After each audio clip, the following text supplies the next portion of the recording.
90 की दहाई में जब मैंने रिपोर्टिंग शुरू की तो कलाशनकोफ ताकत, खौफ और दुश्मनी की इलामत समझी जाती थी। बाज़ इलाकों में रात की तारीकी में दुश्मनों के घरों पर दस्ती बम फेंके जाने लगे। थर्मल आलात, नाइट विजन डिवाइसेस और दीगर जदीद सामान गैर रियासती अनासर और मकामी सतह तक भी पहुंचने लगा। और अब हम एक नए दौर के दरवाजे पर खड़े हैं, ड्रोन और क्वाड काप्टर का दौर।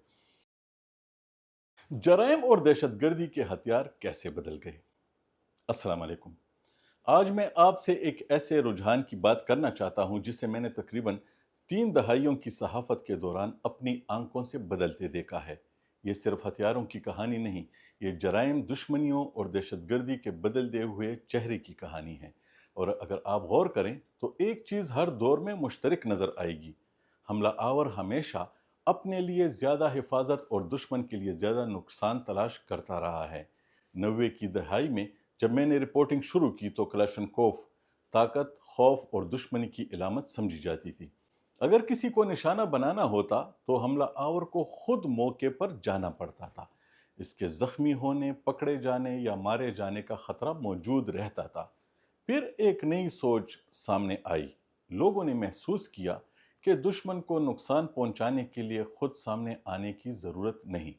बाज़ इलाकों में रात की तारीकी में दुश्मनों के घरों पर दस्ती बम फेंके जाने लगे।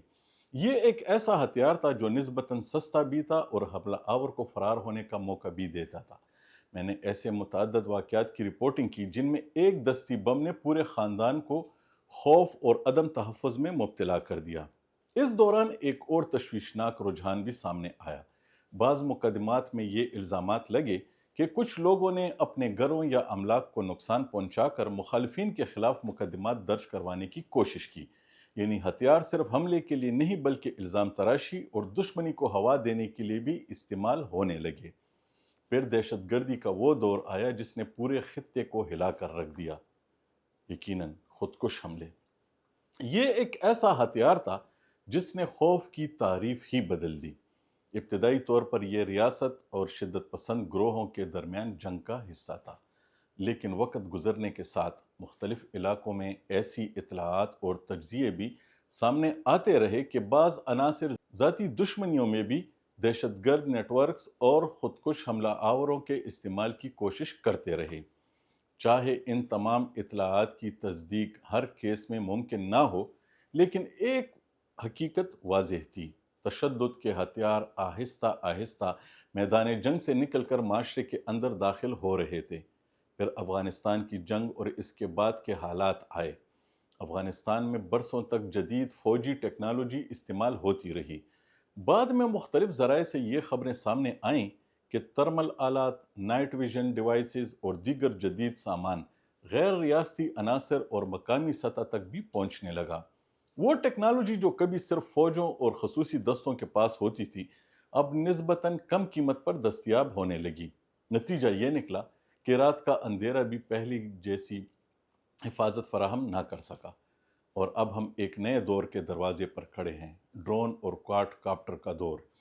चंद साल पहले तक ये सिर्फ वीडियोस बनाने, ज़राअत, सर्वेलेंस या फ़ौजी मकासद के लिए इस्तेमाल होते थे, लेकिन अब बाज़ इलाकों में इनके गलत इस्तेमाल की इतलात भी सामने आ रही हैं। सोचिए, कलाशनकोफ चलाने के लिए आपको मौके पर जाना पड़ता था।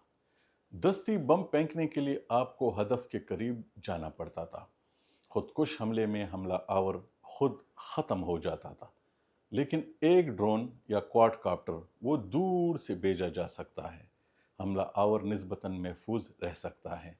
और यही वो चीज़ है जो सिक्योरिटी इदारों के लिए सबसे बड़ा चैलेंज बनती है। अगर मैं गुज़िश्ता 30 बरसों की कहानी एक जुमले में बयान करूं तो वो ये होगी, हथियार मुसलसल ऐसे बनते गए जिनमें हमला आवर का ख़तरा कम और हदफ का ख़तरा ज़्यादा होता गया। यही इर्तिका हम कलाशनकोफ से दस्ती बम तक, दस्ती बम से खुदकुश हमलों तक और ख़ुदकुश हमलों से ड्रोन और जदीद टेक्नोलॉजी तक देखते हैं।